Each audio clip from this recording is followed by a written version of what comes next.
On va donc tout de suite enchaîner par la première table ronde, donc, qui est dédiée aux enjeux stratégiques des 2024. Et je vais inviter les personnes concernées à se rapprocher et à monter sur scène, en tout cas pour les personnes qui sont présentes en présentiel, puisque nous aurons 2 personnes en distanciel. Pendant que vous vous installez, quelques petits mots d'introduction sur cette table ronde. On l'a évoqué tout à l'heure avec la signature des nouveaux contrats de ville qui ont démarré pour certains fin mars et qui se poursuivent pendant ce mois d'avril. Une nouvelle stratégie à destination des QPV, des quartiers prioritaires de la politique de la ville, et de leurs habitants se dessine pour la période 2024-2030. L'emploi et la formation sont des enjeux prégnants pour les habitants de ces quartiers.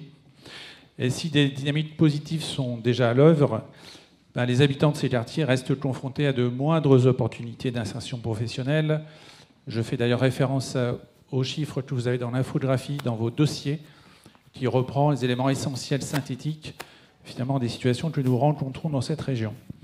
Donc, notamment sur représentation du chômage, notamment pour certaines populations en particulier, je pense aux femmes, je pense aux jeunes et aux seniors en particulier.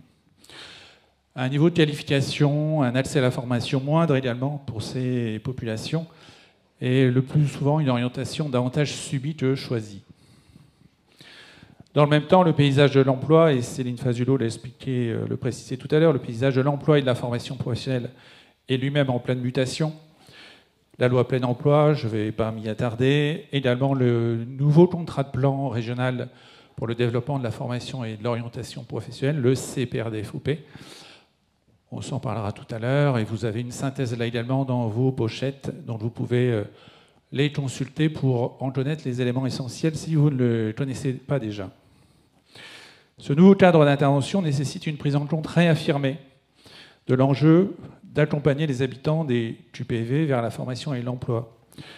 Et en effet, alors que le chômage a connu ces dernières années, ces derniers mois, une baisse marquée, et avec le déploiement notamment dans cette région de nombreux grands projets, on s'aperçoit que la situation de l'emploi dans les QPV reste compliquée. L'accès à l'emploi, l'accès à la formation professionnelle reste compliqué, et c'est donc un enjeu renouvelé pour nous de pouvoir se mobiliser sur ces enjeux. Je citerai également l'article 1 de la loi Lamy qui précise que sur les politiques de droit commun, la politique de la ville mobilise et adapte en premier lieu les actions relevant des politiques publiques de droit commun, et lorsque la nature des difficultés le nécessite, met en œuvre des instruments qui lui sont propres. Ça plante le décor de notre cadre d'intervention. Ces évolutions croisées sont l'opportunité de redonner un nouvel élan aux actions et aux dynamiques locales, régionales, pour l'emploi et la formation des habitants de ces quartiers. Nous allons en échanger pendant cette table ronde. Je vous propose peut-être dans un premier temps de vous présenter. Alors vous avez des micros, donc il faudra peut-être juste les faire circuler. On va démarrer par les personnes qui sont présentes à Amiens physiquement et les 2 personnes qui sont en distanciel. Je vous propose de vous présenter en fin de table ronde. On va démarrer. Céline.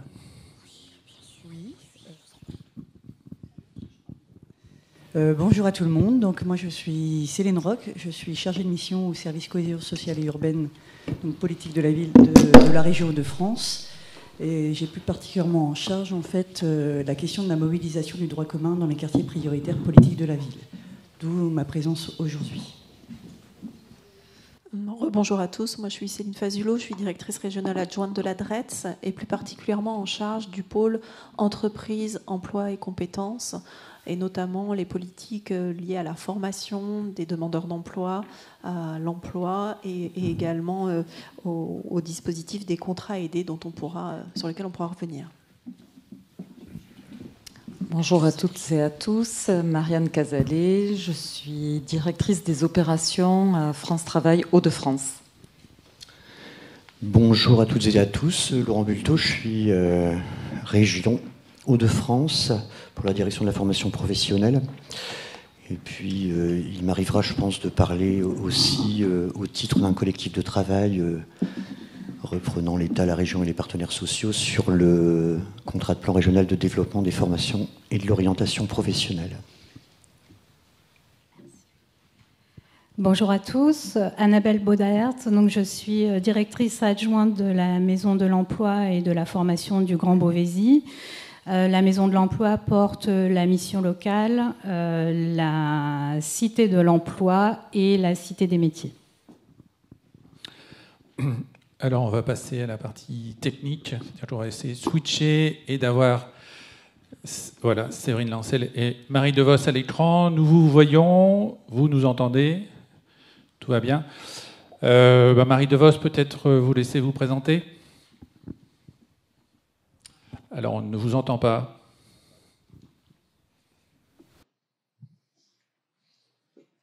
Je suis chargée de mission à la mission politique de la vie et égalité des chances. Et j'ai en charge particulièrement la mission Concerto, qui est la mission interservice créée par le préfet sur le département du Nord pour la mobilisation du droit commun dans les quartiers prioritaires. Bonjour à tous, Séverine Lancel. Je suis chargée de mission auprès de la préfète déléguée pour l'égalité des chances sur différentes thématiques, dont le renouvellement urbain, l'habitat, l'emploi, le développement économique. Et donc, je suis plus particulièrement chargée de faire le lien entre la préfète déléguée pour l'égalité des chances et les services en charge de ces différentes thématiques. Merci pour vos présentations respectives. Pourquoi mobiliser le droit commun en faveur des habitants des quartiers prioritaires de la politique de la ville? En quoi est-ce un enjeu particulier? Marie DeVos, je vais me tourner vers vous. Avant d'entrer dans le vif du sujet, est-ce que vous pouvez, par rapport à l'étude qui a été menée dans le département du Nord par le cabinet de Compas, qui a été menée en 2023, cette étude, qui visait à préparer le renouvellement des contrats de ville, est-ce que vous pouvez nous en donner quelques éléments chiffrés de cette étude et également l'analyse que vous en avez faite? Oui, alors on va peut-être faire actualiser un tout petit peu plus haut sur l'emploi en général dans le département. Voilà, donc en fait, on rejoint le constat que vous faisiez en introduction de la table ronde, hein, c'est-à-dire que pour nous, la mobilisation du droit commun, c'est vraiment un enjeu essentiel et indispensable. On part également localement du constat qu'il y a une fragilité structurelle au niveau des quartiers de la politique de la ville et qui implique une mobilisation qui est beaucoup plus exigeante sur les politiques publiques et qu'elle doit converger sur les différentes thématiques, pas uniquement la thématique emploi, afin d'améliorer le sort des habitants, qu'il s'agisse du cadre de vie, de la mixité sociale ou de contribuer au développement des territoires en difficulté. Ça passe bien entendu par l'emploi, mais pas uniquement.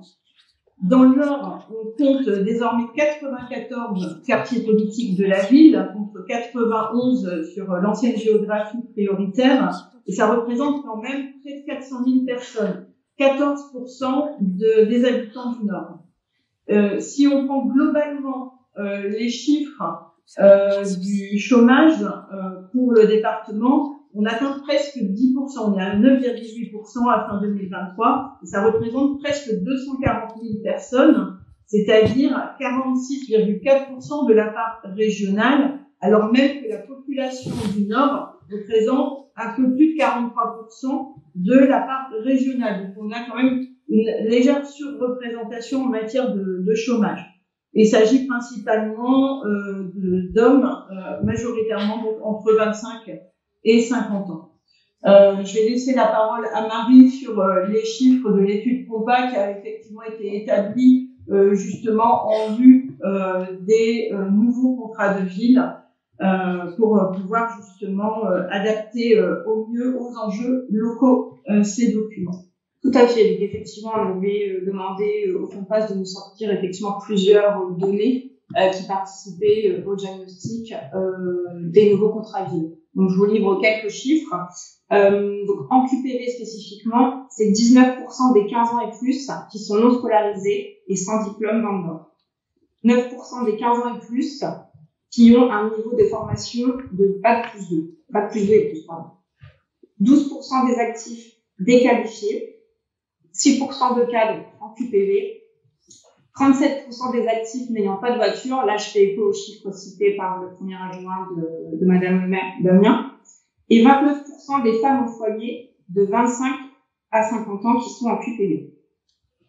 Par ailleurs, à diplôme équivalent, la part de personnes se déclarant au chômage est systématiquement plus élevée en QPV qu'ailleurs, que ce soit à Bac+2 ou au niveau diplôme national du brevet, CAP ou BEP. En 2019, dans les quartiers prioritaires du Nord, il y compte 40% des 15-64 ans qui se déclarent au chômage.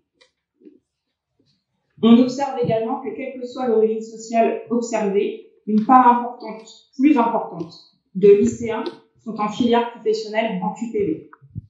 En 2021, 48% des lycéens des QPV du Nord sont en lycée professionnel. Parmi les élèves dont l'origine sociale est défavorisée, 53 sont inscrits en filière professionnelle, contre 49 pour le Nord. Donc ça, c'est quelques chiffres qui, effectivement, ont participé à l'élaboration du diagnostic sur le volet emploi, insertion, formation pour les contrats villes du Nord. Donc même si chaque contrat a bien sûr ses spécificités locales, 5 grandes ambitions ont été retenues dans le département.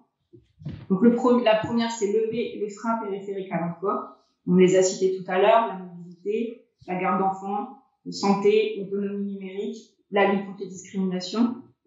C'est également renforcer l'accompagnement des publics les plus éloignés de l'emploi, notamment par les dispositifs de médiation et les actions Aller vers.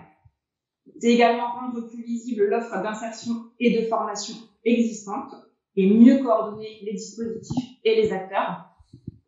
Développer l'offre de formation en fonction des secteurs d'activité du territoire, on l'a dit tout à l'heure, et également promouvoir la création d'activités économiques et l'entrepreneuriat. C'est les 5 ambitions qui ont été retenues d'après ces éléments chiffrés et les diagnostics qui ont été faits sur le département. Merci à vous deux.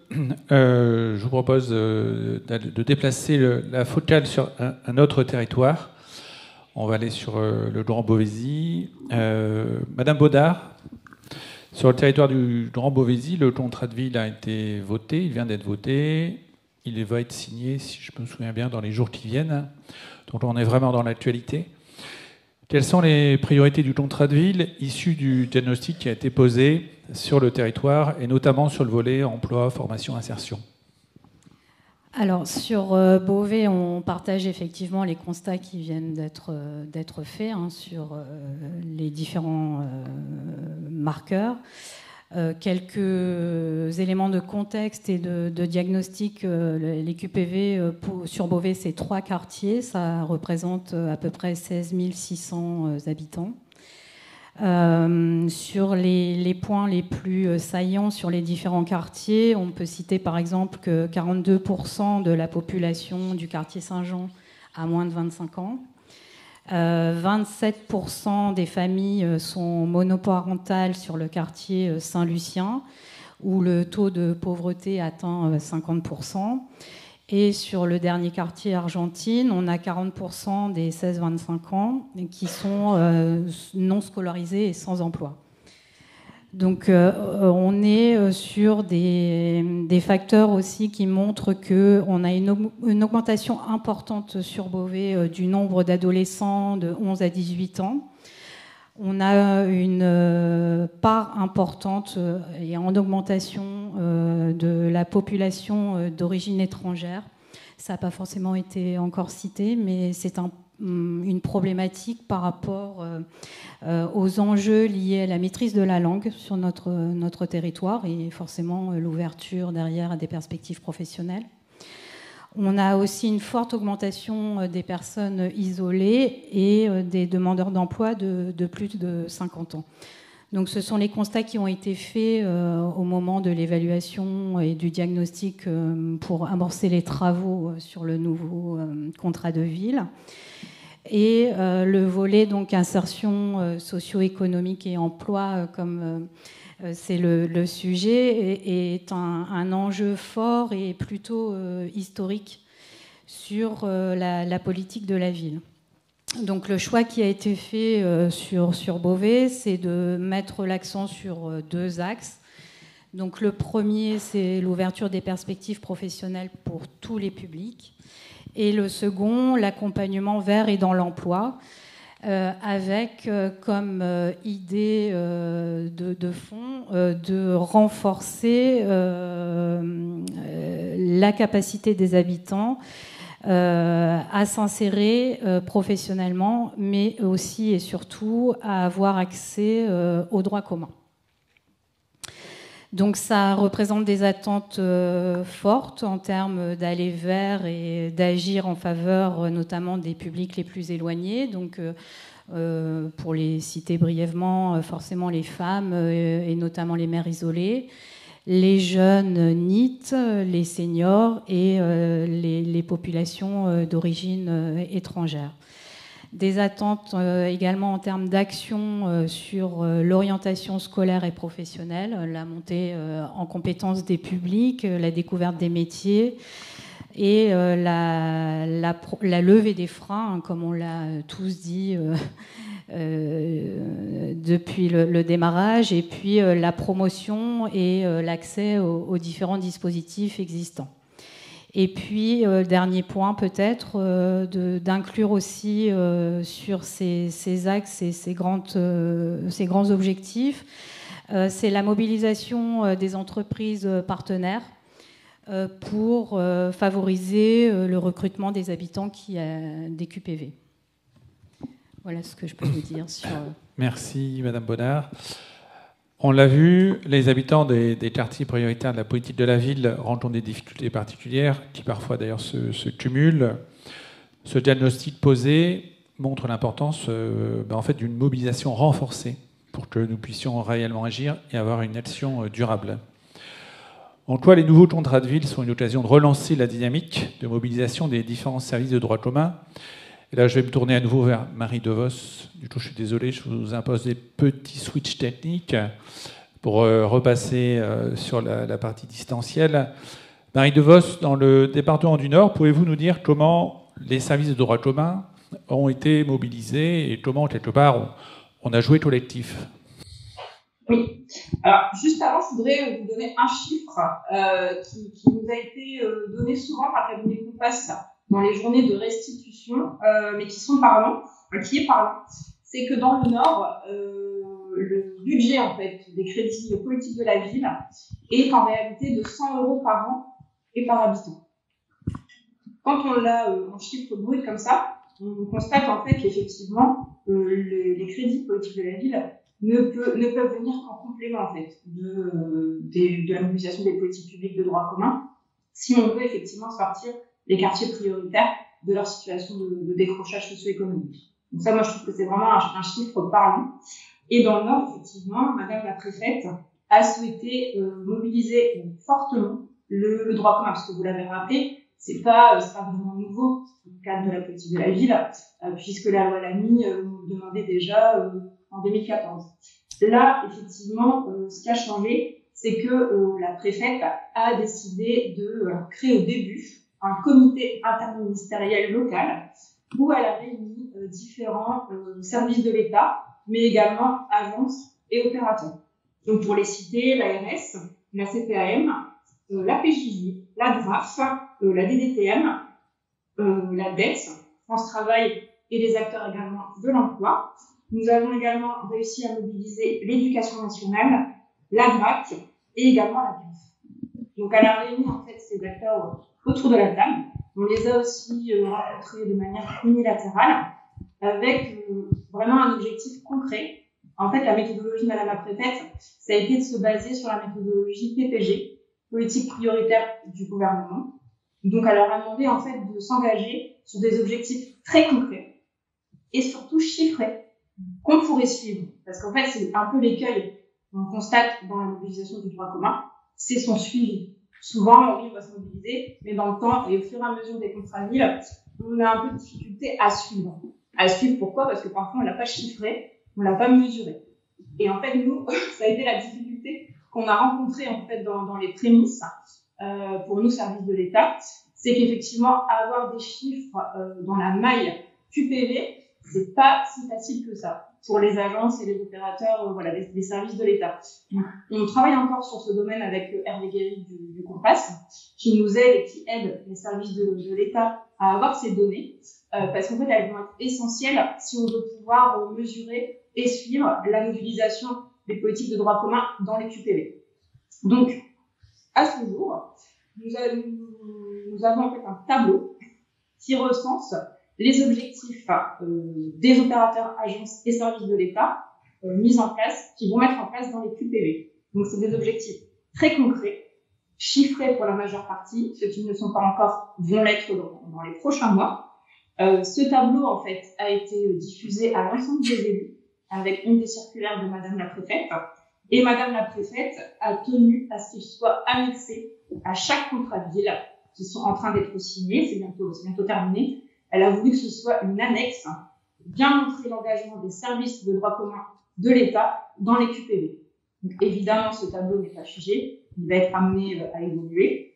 Nous sommes encore aux prémices, j'ai envie de dire, puisque la prochaine étape, c'est la déclinaison en fiche action vraiment méthodologique de ces objectifs. Alors, je vais vous en citer. Il y a les objectifs forcément de la dette, France Travail et les opérateurs d'emploi. Alors, je précise juste que, en fait, Madame la Préfète, elle a souhaité effectivement un chef de projet qui soit l'interlocuteur unique de la Préfète et de moi-même et qui fasse le relais au sein de son service ou de son institution pour la mobilisation de ce droit commun. Et donc, cette mission, parce que ce comité interministériel s'est transformé en mission interservice qui a été créée par Monsieur le Préfet pour donner encore plus de légitimité et d'importance à cette mission interservice. Donc, effectivement, cette mission interservice va se réunir de manière semestrielle où les chefs de projet se réunissent et rendent compte de l'évolution, de l'atteinte des objectifs qu'ils se sont fixés. Et donc, on a demandé effectivement à ces chefs de projet de décliner, donc vraiment de manière opérationnelle. Parce que là, vous allez me dire, oui, bon, les objectifs, ok, c'est très bien, mais comment vous allez faire concrètement pour les décliner? Et c'est ce qu'on leur a demandé de faire. Donc, cette prochaine échéance, c'est fixé au 30 juin. Donc, je vais vous citer quelques objectifs. Alors, sur l'emploi, on en a spécifiquement 3, avec grande ambition, améliorer le taux d'emploi en QPV. Donc, on s'est fixé 15% des jeunes en apprentissage résidant en QPV en 2027. Nous sommes à 11% aujourd'hui. 35% des entrées en CEJ et 40% des entrées en CEJ-JR qui sont des jeunes habitants en QPV, contre un taux de 34,5 en 2023. Et enfin, un troisième objectif, 40% des adultes bénéficiant d'une IAE qui résident en QPV. Nous sommes à 36% aujourd'hui, en 2020. Mais on intervient aussi parfois par certains objectifs sur des freins. Donc, par exemple, je peux citer notamment des objectifs qui ont été formulés par la CAF qui s'est engagé à augmenter de 5% le nombre de places en crèche en QPV, ou encore qui s'est engagé à labelliser des crèches à vocation d'insertion professionnelle, AVIP, dans au moins 15 QPV d'ici 2030. Donc voilà, on est vraiment sur des objectifs chiffrés et vraiment concrets. C'était vraiment l'objectif de Madame la Préfète. Et effectivement, c'est pas si simple. On s'en est rendu compte, c'est vraiment pas si simple. Je voulais enfin décliner un autre dispositif, parce qu'on parle beaucoup d'aller faire, c'est effectivement les adultes relais. On a dans le département du Nord, on a 35 médiateurs emploi au sein du département, qui eux aussi vont contribuer à la mobilisation en fait du droit commun, qui travaillent avec France Travail, qui travaillent avec les opérateurs sur le terrain. Et actuellement, on mène une formation expérimentale sur la MEL, où les médiateurs emploi vont être ambassadeurs de la VAE, puisqu'il y a eu une réforme récemment de la VAE, avec la mise en place de la plateforme France VAE. Voilà. Merci beaucoup pour tous ces éléments très, très précis et très concrets. On va rester sur des éléments précis, sur des éléments concrets, sur des objectifs, puisque il est important de se fixer une feuille de route et que nous puissions la suivre. Je vais me tourner vers Céline Fazulo pour la DRETS. Comment la DRETS, à l'échelle régionale, priorise les dispositifs de droit commun vis-à-vis des QPV? Merci. Alors, on va prendre quelques exemples qui sont un petit peu parlants. J'en ai un petit peu parlé dans l'introduction. Tout d'abord, je reviendrai sur les contrats aidés, et en particulier les PEC, qui font l'objet au niveau déjà national d'une priorité qui est celle de lutter contre le chômage de longue durée et le chômage des jeunes dans les QPV. C'est bien une priorité déjà nationale. Et de lutter aussi contre le chômage dans les bassins qui sont en transition et qui ont des taux de chômage élevés. Et dans la région, on pense au bassin minier, on pense à la Sambre, Avesnois-Thiérache, qui sont des territoires avec des besoins particuliers. Et donc de ces priorités nationales, au niveau régional, comment est-ce qu'on les a déclinées ? On les a déclinées de différentes manières. Tout d'abord, le taux de PEC en QPV est fixé et prescriptif pour les opérateurs qui doivent derrière en rendre compte. En région Hauts-de-France, c'est au moins 25% des PEC qui doivent être faits à destination des publics résidents en QPV. Donc ça, il s'agit d'un plancher, donc il faut à minima atteindre ces 25%. Et c'est pas une mince affaire. Je pense que dans la suite de la table ronde, ce sera intéressant de voir comment les opérateurs se mobilisent pour atteindre cet objectif, qui est un objectif ambitieux. L'autre manière aussi de soutenir cette priorité, au-delà du volume, c'est aussi de l'inciter par des taux de prise en charge différenciés. Et donc au niveau régional, on a fait le choix de moduler les taux de prise en charge avec 35% pour des PEC de droit commun. On monte à 45% quand il s'agit des publics travailleurs handicapés, seniors, les publics résidents dans le bassin minier ou dans la SAT. Et on monte à 50% de prise en charge pour les publics QPV et aussi les ZRR, les zones de revitalisation rurale, qui sont aussi des territoires particulièrement marqués, qui ne font pas l'objet de notre après-midi, mais qui sont tout aussi importants. À ça s'ajoute également dans la région une dotation exceptionnelle sur le bassin minier d'un peu plus de 600 PEC, qui sont du coup à destination aussi d'un public particulièrement touché. Donc ça, c'est sur les PEC, mais derrière, il y a également d'autres dispositifs de droit commun qu'on a orientés. Par exemple, je voulais citer le financement des écoles de la deuxième chance, je sais qu'elles sont présentes ici aussi, des missions locales. L'État et le préfet de région a mis en place un financement, des objectifs spécifiques qui viennent moduler le financement de ces structures pour soutenir l'ambition et donc avoir des objectifs concrets sur lesquels les opérateurs doivent rendre compte chaque année. Et enfin, je voulais mentionner le PRIC, donc qui est le pacte régional d'investissement dans les compétences, qui qui est en cours de renouvellement. Il y a une première délibération au Conseil régional. Donc c'est un programme de formation qui est ambitieux, qui s'appuie sur un socle de financement de la région, qui est abondé par l'État. Et en région Hauts-de-France, il y a une ambition forte à la fois de la région et de l'État qui est venu soutenir cette ambition forte. J'en parlais tout à l'heure, l'État intervient à hauteur de 45% en région Hauts-de-France, c'est le taux maximal obtenu, et surtout qu'il est obtenu sur 4 ans. Donc de 2024 à 2027, l'engagement du Conseil régional et de l'État, ça fait un programme de formation à plus de 1,3 milliard d'euros, dont 45% abondé par l'État, avec des priorisations justement sur les publics résidents en QPV. Cet engagement exceptionnel de l'État, il a été possible et il se justifie justement aussi par la photographie de cette région, donc avec à la fois des territoires fragiles, on parle aujourd'hui des QPV, je parlais aussi du bassin minier, de la Sambre Avesnois-Thiérache, qui sont autant de territoires qui justifient qu'au niveau national, l'État ait fait le choix de soutenir de manière plus forte notre région, mais c'est aussi parce que c'est une région qui a devant elle des opportunités de réindustrialisation. Je vous en parlais tout à l'heure en introduction.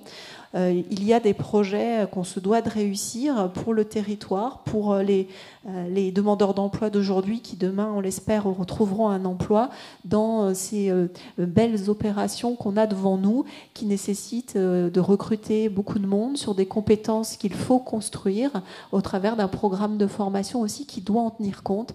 Et c'est aussi face à ces opportunités-là que l'État a souhaité soutenir la région pour qu'on puisse être au rendez-vous sur ces sujets-là. Merci Céline.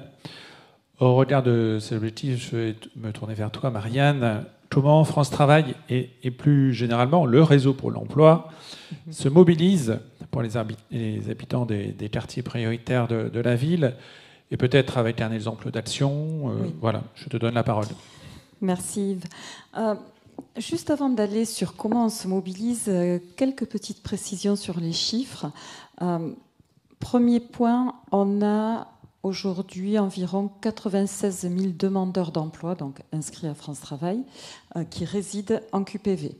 Voilà, sur ces 96 000 demandeurs d'emploi, depuis le début de l'année, nous en avons déjà 6 500 qui ont participé à des événements emploi organisés ou co-organisés par France Travail et ses partenaires au sein des quartiers. Également, et pour vous donner un ordre d'idée, 96 000 demandeurs d'emploi, c'est 19% de la demande d'emploi régionale. Et la participation aux événements emploi, on est à près de 23% de la population. Pourquoi je donne ce chiffre ? Parce que, heureusement, on mesure l'action qui est menée dans les QPV depuis de nombreuses années. Donc, des indicateurs, on en a plusieurs. On les transmet à monsieur le préfet tous les mois pour justement rendre compte de l'action. Et je trouve que c'est important parce qu'on est dans une région qui a déjà une dynamique ancrée. Et ça, il faut le dire, parce qu'on est sur la dynamique politique de la ville depuis de nombreuses années. Là, on est sur le renouvellement des contrats de ville, mais on ne part pas de rien, bien au contraire. On est une région où déjà la dynamique de coopération, elle est ancrée. Et depuis un an, on œuvre pour qu'elle aille encore plus loin par rapport à la préfiguration qu'on a mis en place sur le réseau pour l'emploi. Dernier chiffre, les emplois francs. Les emplois francs, c'est vraiment une mesure emploi qui est destinée aux populations résidentes dans les quartiers prioritaires de la ville. Elle a été créée pour eux. La région Hauts-de-France, on mobilise 25% de l'enveloppe nationale. Voilà, alors qu'on pèse 10% par rapport aux personnes en recherche d'emploi. Donc ça montre également ce dynamisme qui est installé. Mobiliser des emplois francs, ça ne s'est pas fait en claquant des doigts, c'est parce qu'il y a eu vraiment une mobilisation de tous les opérateurs, des collectivités, pour vraiment amener, favoriser ces populations-là dans les dynamiques de retour emploi. Alors les actions, en fait, on les mène dans une démarche intégrée. C'est-à-dire que le pire ennemi de l'insertion professionnelle des personnes résidant dans les quartiers prioritaires de la ville, son pire ennemi serait de dire on fait un one-shot et puis on ne s'en occupe plus. Donc nous, notre stratégie, et quand je dis nous, je parle bien France Travail, des missions locales, des Cap Emploi et de tous les opérateurs qui œuvrent dans les quartiers, c'est bien d'être en fil rouge, en continu, avec cette préoccupation constante de faire le plus pour ceux qui en ont le plus besoin. Ça a d'ailleurs été le slogan de Feu Pôle emploi et que l'on a maintenu dans France Travail. Ça se traduit comment ? Ça se traduit par un ensemble d'actions dans le cadre d'une stratégie qui repose sur 3 piliers. Ces piliers: attirer, former, recruter. Pourquoi attirer, former, recruter ? Parce qu'avant de parler d'emploi pour ces populations, on va avoir déjà toute une étape de remobilisation. Et la remobilisation pour des personnes qui sont discriminées, ne serait-ce que par leur lieu d'habitation, par leur origine, par leurs difficultés au regard de la langue, etc., ça nous a amené tout au long de ces années à innover, à inventer de nouveaux dispositifs pour pouvoir remobiliser ces populations. J'ai en tête, moi j'ai pris mon poste dans la région de France il y a 2 ans. Le jour de ma prise de poste, on avait un concert qui était donné à Anzin, voilà, donc en plein quartier prioritaire de la ville. C'était un concert qui était donné par des demandeurs d'emploi résidant dans une des QPV d'Anzin, qui résidaient dans un des QPV et qui donnaient un concert devant des entreprises. Voilà. Et c'était une manière de montrer leur savoir-être, leur savoir-faire. On les a préparés, évidemment. Ils ont répété pendant 6 mois leur concert. Et cette opération-là, ça a permis de les remobiliser, de reprendre confiance en soi et de pouvoir accéder à l'emploi. Tous ceux qui ont donné le concert sont en emploi aujourd'hui. Voilà. Alors ça peut paraître anecdotique, mais ça ne l'est pas. Ce dispositif que l'on appelle art d'accéder à l'emploi et qui permet de remobiliser autrement, il participe d'un ensemble de dispositifs que l'on mène aujourd'hui dans les quartiers, mais pas que, mais c'est vraiment parti pour ces populations-là au départ. Ça rejoint les dispositifs d'insertion par le sport, avec les stades vers l'emploi, avec les job dating au sein des clubs sportifs engagés. Voilà, donc ces opérations-là de remobilisation, c'est le premier pilier. Deuxième pilier vraiment essentiel pour nous, c'est de développer l'attractivité des entreprises pour les populations de ces quartiers. Et comment on s'y prend ? Tout bêtement, on fait venir les entreprises dans les quartiers. On les fait venir pour venir présenter leur métier, pour venir présenter leurs opportunités. On l'a souligné tout à l'heure, on est une région qui est une terre d'opportunités. On a une dynamique économique sans précédent dans notre région. Cette dynamique économique, elle se traduit par des tensions de recrutement extrêmement fortes. Donc il faut qu'on ramène... qu'on fasse se rencontrer finalement tout ce terreau fertile que l'on a dans les quartiers prioritaires de la ville avec les recruteurs qui n'ont pas forcément leurs implantations dans les quartiers prioritaires de la ville. Et ça, c'est vraiment un enjeu fort aussi d'aller multiplier ces événements. Je vous disais, un peu plus de 6500 personnes déjà qui ont rencontré des entreprises dans le cadre de ces opérations d'attractivité de recrutement. Dispositif de formation, Céline en a parlé, c'est vraiment un objectif commun que l'on a. On a énormément travaillé ensemble pour construire le PRIC. La formation, l'enjeu, c'est vraiment qu'on associe tout le monde. Les entreprises, les différents opérateurs d'insertion travaillent beaucoup avec les structures d'insertion par l'activité économique, justement pour aller construire des parcours qui permettent à ces populations-là de pouvoir alterner de la formation, du passage en entreprise via des immersions, pouvoir repartir via des missions sur de l'insertion par l'activité économique dans une structure d'insertion, pouvoir commencer à exercer, pouvoir revenir vers de la formation. Et ces parcours-là, nous, on est garant de la continuité dans ces parcours, qu'il n'y ait pas de rupture et qu'on les amène vraiment sur une finalité d'emploi durable.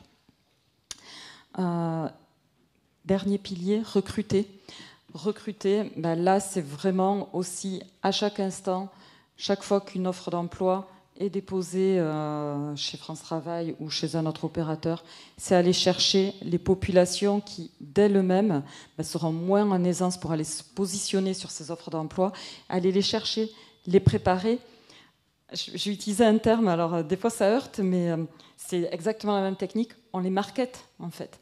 Et c'est vraiment de faire en sorte que ces personnes puissent se présenter sous leur meilleur jour, qu'elles paraissent incontournables vers un recruteur. Donc ça, c'est toute cette action que l'on mène de concert. Et le réseau pour l'emploi, il va nous permettre d'aller encore plus loin. Il va nous permettre d'aller encore plus loin grâce à une meilleure coordination, une meilleure coopération entre opérateurs et acteurs de l'emploi et de l'insertion. Il va nous permettre aussi d'aller encore plus loin. Tu le soulignais, on a des nouvelles missions au regard de France Travail et on a 2 missions en particulier. Ça va être cette animation au regard du réseau pour l'emploi et qui va passer par une capacité à produire des éléments d'analyse, du chiffrage. On y travaille avec le C2RP notamment, et une restitution des résultats, parce que tous ceux qui interviennent aussi sur la politique de la ville, le risque c'est qu'ils s'essoufflent. Donc il faut bien qu'ils puissent mesurer les réussites acquises et les progressions. Et donc on travaille là-dessus et on est en train de construire tous les tableaux de bord qui seront partageables. Aujourd'hui, on est capable de restituer ce que fait France Travail. Demain, on sera capable de restituer ce que tout le monde fait dans le réseau pour l'emploi dans un ensemble unique. Ça, c'est le premier point. Et ça va passer aussi par une ouverture des systèmes d'information que l'on porte et qui permettra de partager les données et de pouvoir être aussi plus efficient sans avoir à répéter en permanence ce que l'on fait. Merci Marianne. Alors c'est un secret pour personne, on a pris un peu de retard, mais il y avait beaucoup de choses à dire. Je vais me tourner vers Céline pour la région. Céline, toujours sur ces questions de dispositifs de droit commun, peux-tu nous préciser comment le Conseil régional des Hauts-de-France s'est emparé de la question des quartiers prioritaires de la politique de la ville, pardon, et notamment donc, au regard des dispositifs de droit commun? Oui, il va y avoir un petit parallélisme avec ce qui a été fait au niveau de la préfecture du Nord. Donc en fait, ça fait déjà pas mal d'années que la région, et même les deux ex-régions, Picardie et Nord-Pas-de-Calais, travaillent sur cette question-là. Déjà à l'époque, en 2015-2016, lors de la signature des premiers contrats de ville, avaient été annexés à ces contrats de ville en fait, les dispositifs de droit commun qui pouvaient être mobilisés et mobilisables dans les quartiers prioritaires. Et depuis en fait la fusion des deux régions et de la création de la région Hauts-de-France, en fait, on travaille au sein de notre direction d'aménagement du territoire en charge de la politique de la ville avec les autres directions sur cette mobilisation du droit commun. Donc ça s'est d'abord fait de manière un peu bilatérale avec des directions diverses et variées, que ce soit, là on parle d'emploi, formation, orientation, mais on a travaillé aussi avec les collègues de la santé, de la vie associative, parce que la vie associative c'est un élément fort et phare de la politique de la ville. Donc voilà, et on a aussi initié des travaux avec les collègues de la direction de la formation dans un premier temps, et ensuite avec la création de la direction de l'emploi et la création de la mission projetation. Ces deux autres directions aussi étaient associées avec les collègues de l'apprentissage et d'autres directions que sont celles qui s'occupent des transports et de la mobilité, celles qui s'occupent des transitions, notamment REF 3. Donc en fait, on s'est retrouvé avec un certain nombre de directions à partir de fin 2022-2023 à travailler ensemble sur comment on pourrait mobiliser notre droit commun, sachant qu'il était déjà mobilisé. Donc un premier questionnement s'est posé sur les indicateurs. Donc notre directrice générale des services nous a demandé de travailler sur la mise en place d'indicateurs dans nos dispositifs et notamment sur notre plateforme d'aide en ligne. Donc on a initié un travail là-dessus, sur la mise en place d'indicateurs sur tous nos dispositifs, mais également d'indicateurs dans les dispositifs de formation et dispositifs de l'emploi ou d'orientation qui n'étaient pas obligatoirement intégrés dans la plateforme d'aide en ligne de la région. Donc ça a amené en tout cas des questionnements dans ces directions-là, sur ces sujets-là, sur comment ils se mobilisaient sur ce public en particulier. On a également échangé ensemble sur les questions de comment on pouvait faire en sorte que ce droit commun aille plus dans les quartiers, comment on pouvait intégrer dans les dispositifs comme public cible les publics des quartiers prioritaires. Ce qui nous a amené à mettre en place en 2023 un groupe de travail interdirection avec toutes ces directions que je vous ai citées précédemment, de manière un petit peu volontariste et avec le soutien de notre directrice générale des services. Nous avons donc travaillé sur ces indicateurs, travaillé sur notamment la mise en place d'un porté à connaissance à destination des acteurs politiques de la ville sur ce que c'était que l'emploi, la formation, l'orientation à la région.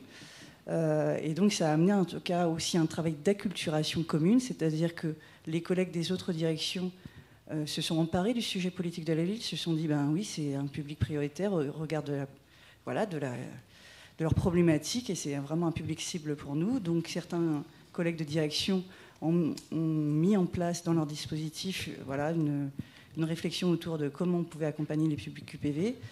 Vous verrez dans les pitchs qui suivront, les petites tables rondes qui suivront, qu'il y a pas mal d'actions. En tout cas, il y aura des collègues du Proche Info Formation qui vous expliqueront comment, en tout cas, cet outil est mobilisé dans les quartiers, comment les ambassadeurs métiers, Proche Orientation, se mobilisent dans les cités éducatives ou dans d'autres secteurs. Donc c'est en tout cas ce travail-là que nous menons ensemble depuis déjà pas mal d'années permet en tout cas à ce que chacune de ces directions ait donc des dispositifs mobilisables soient vraiment des dispositifs qui soient utilisés dans les territoires politiques de la ville. Donc voilà, c'est vraiment le gros du travail qu'on a mené. Et ensuite, évidemment, à travers ce groupe de travail, on a aussi travaillé en lien avec l'élaboration du CPR-DFOP. Et donc, on vous en parlera un petit peu plus tard avec Laurent sur comment le CPR-DFOP s'est aussi emparé de ce sujet-là à travers ces échanges interdirections, mais aussi avec l'État. Merci Céline.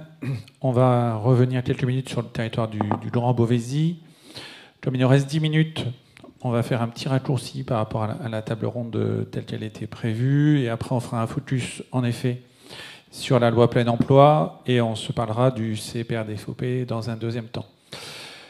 Annabelle Baudard, à l'échelle du Grand Beauvaisis, la MEF porte les missions de mission locale, la Cité des métiers, la Cité de l'emploi. Vous avez donc une vision 360 degrés, j'ai envie de dire, sur ce qui se passe sur le territoire du Grand Beauvaisis et sur Beauvais en particulier, et les quartiers qui s'y trouvent.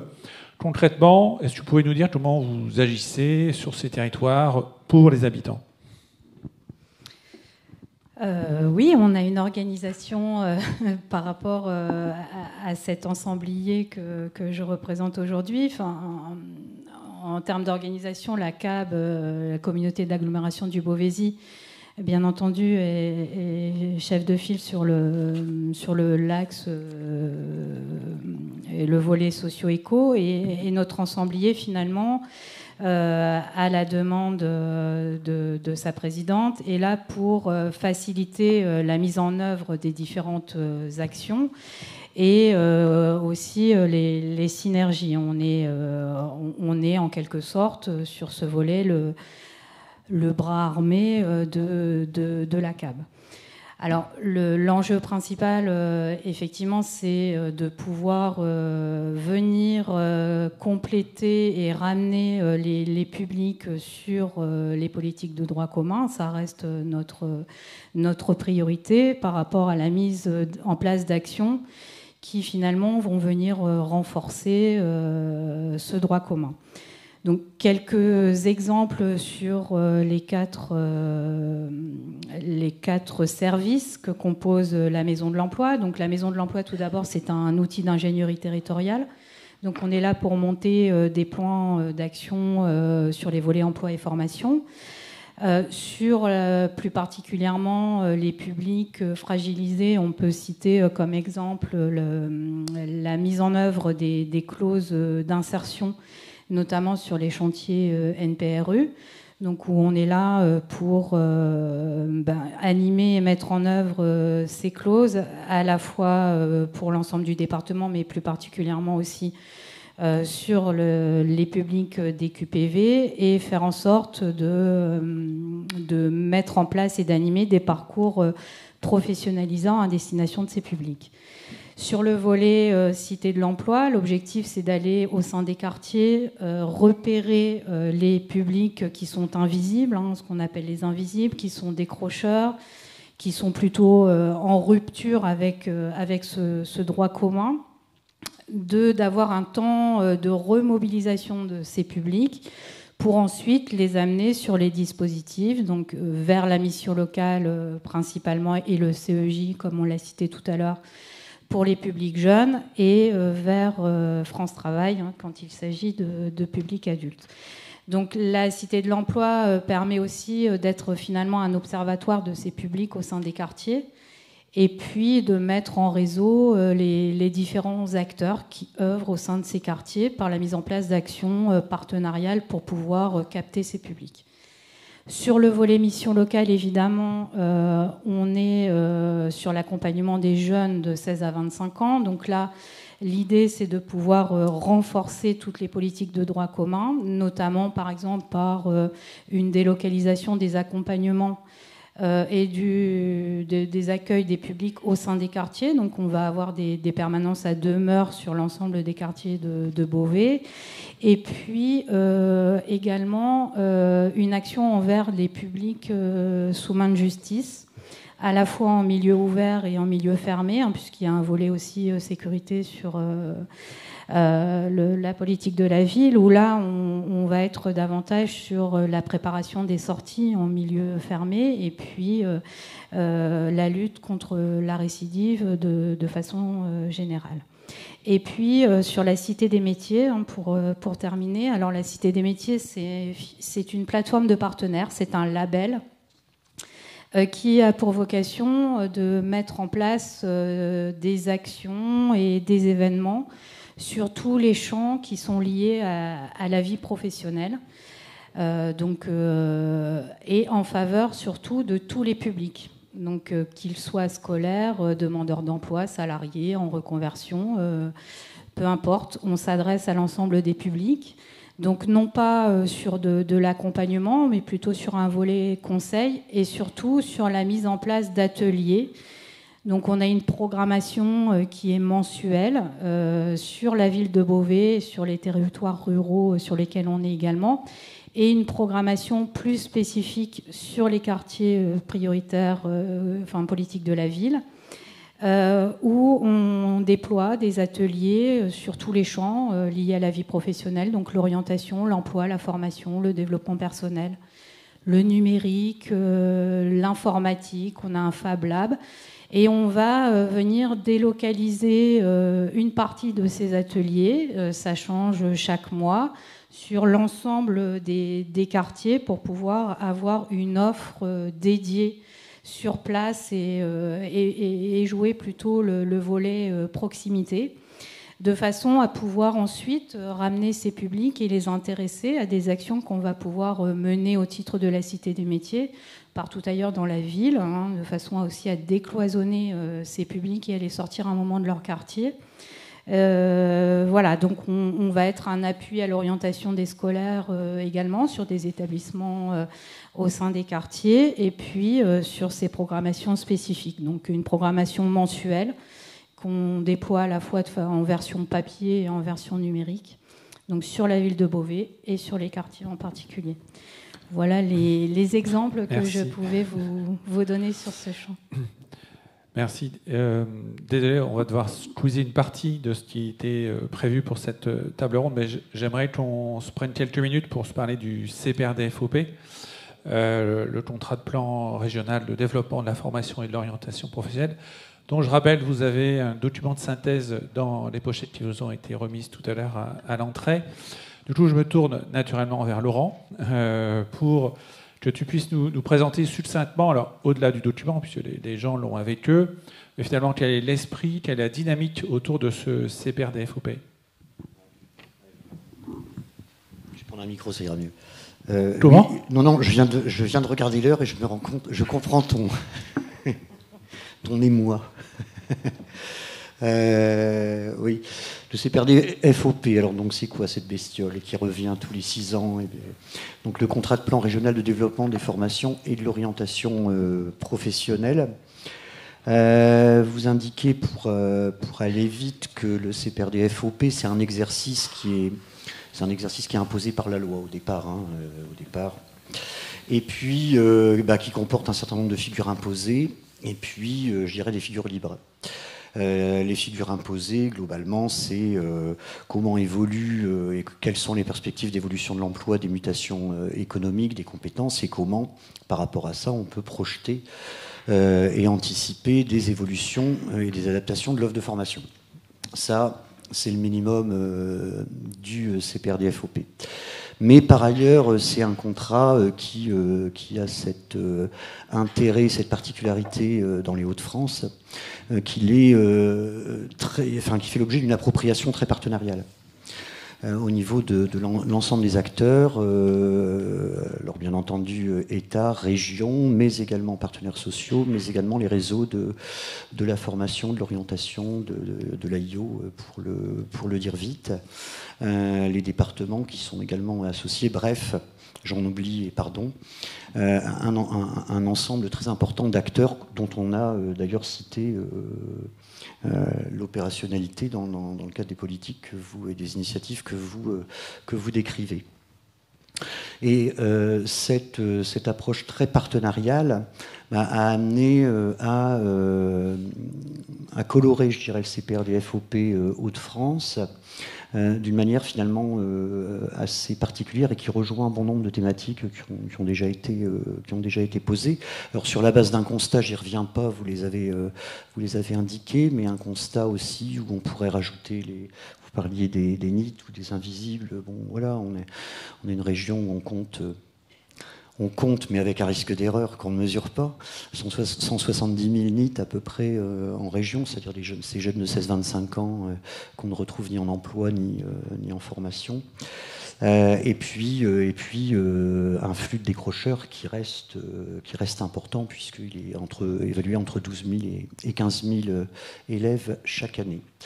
Ces éléments-là font que dans le cadre de la réflexion globale sur le CPRD-FOP, il y a eu la volonté d'inscription de l'ensemble des acteurs d'avoir un CPRD-FOP en gros qui garantisse, qui s'efforce de garantir l'égalité des chances et la lutte contre les discriminations et les déterminismes. Je reprends un peu les mots qui sont dans le préambule direct du CPRD-FOP, les déterminismes y compris territoriaux. Et territoriaux, c'est un mot important qu'on retrouve dans ce CPRD-FOP. La proximité territoriale, les territoires fragiles, les publics fragiles, c'est des choses qu'on va retrouver, qui est une volonté politique partagée par l'ensemble des partenaires. Alors pourquoi je vous dis tout ça très rapidement, pardon si je vais trop vite, sinon je ralentis. Et puis, mais c'est que assez rapidement dans le CPRD-FOP, il est apparu indispensable qu'on aborde les questions de la formation et de l'orientation professionnelle comme des leviers et comme des politiques publiques ou des initiatives privées, bien entendu, qui viennent s'adosser finalement aux politiques de l'insertion et d'insertion vers l'emploi. Et ça, c'est un élément qui est tout à fait important, qui va trouver sa traduction dans un élément nouveau du CPRD-FOP, qui est la volonté d'écrire des feuilles de route annuelles par rapport à ça.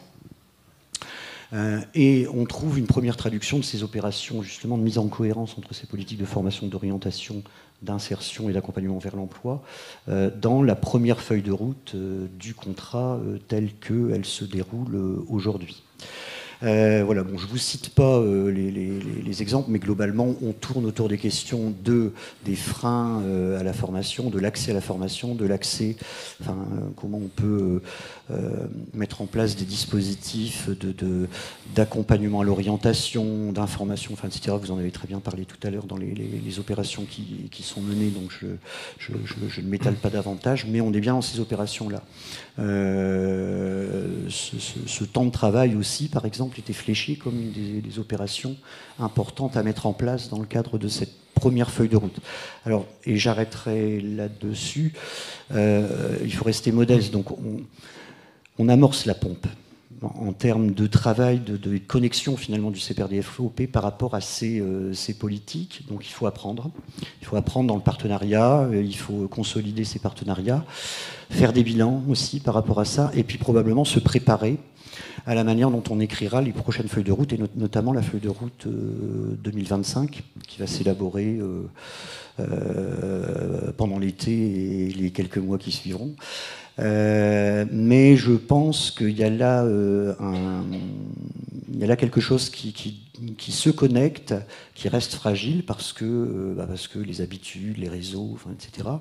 Et qu'il va falloir conforter dans les mois à venir par rapport à ça. Donc moi, en tout cas, je suis très, très heureux d'avoir entendu aussi tous les témoignages. Et je pense qu'il y aura des recontacts après. Merci Laurent. Désolé, le temps file. Céline, ce sera la dernière intervention pour cette table ronde. Un rapide focus sur peut-être deux exemples, quelques éléments complémentaires, et on devra conclure. Oui, juste pour compléter concrètement dans cette feuille de route, il y a un certain nombre d'actions qui sont prévues, et notamment la question de l'acculturation commune, comment faire connaître. Et aujourd'hui, par exemple, le séminaire de ce jour et les cycles qui vont suivre, en fait, c'est une émanation, une mise en œuvre en fait de la feuille de route 2023-2024 et même de la feuille de route du CPRD-FOP. Donc là, le travail qu'on mène actuellement fait partie en fait de ces travaux. Concrètement, c'est un certain nombre aussi d'actions qui sont menées sur les territoires, notamment en lien avec les services publics pour l'emploi locaux, pour le coup, qui vont se transformer bientôt, qui ont changé de nom, mais en tout cas, l'idée aussi, ce qui a été initié également, c'est la mise en place de spells spécifiques QPV ou de spells où on a évoqué le sujet QPV de manière prioritaire. Donc enfin, voilà, c'est un certain nombre d'actions qui déjà se mettent en œuvre à travers cette feuille de route, mais à travers une dynamique que j'ai entendue tout à l'heure, déjà existante depuis longtemps. Ça, c'est vrai qu'on peut le confirmer. En tout cas, ça fait déjà pas mal d'années qu'on travaille tous ensemble pour que les publics QPV intègrent les dispositifs de droit commun. Et dernier élément, si on doit donner un dernier chiffre, mais qui reste à consolider en matière, en tout cas, puisqu'on n'a pas parlé des entrées en formation et des publics qui entraient en formation. Aujourd'hui, en tout cas, on a des chiffres qui sont donnés par l'Agora qui doivent être encore consolidés, mais sur ces 2 dernières années, sur les entrées formation région, on a eu à peu près 20% de public QPV. Donc on a un petit peu encore de boulot pour qu'il y en ait un peu plus, mais en tout cas, c'est déjà un premier chiffre qui nous donne en tout cas une première ligne de conduite pour peut-être plus d'entrées en formation dans les années à venir. Merci Céline. Alors, je sais que j'ai frustré beaucoup de gens parce qu'on a zappé quelques parties des éléments qu'on devait partager tous ensemble. En tout cas, moi, je retiens de cette table ronde quelques éléments. On a parlé de contrat, on s'engage, on a parlé de collectif, et c'est un élément important. Et ce n'est pas une nouveauté, le travail en collectif dans cette région, et vous avez bien fait de le rappeler. On s'est également parlé d'objectifs chiffrés et de suivi. Et ça, c'est important aussi pour savoir comment ces feuilles de route elles avancent et comment on les fait évoluer. Merci à toutes et tous. Merci Séverine Lancel et Marie DeVos à distance.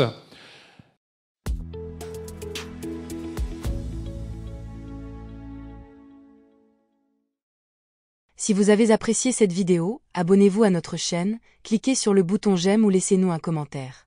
Et pour ne rien manquer des actualités du C2RP, suivez-nous sur LinkedIn.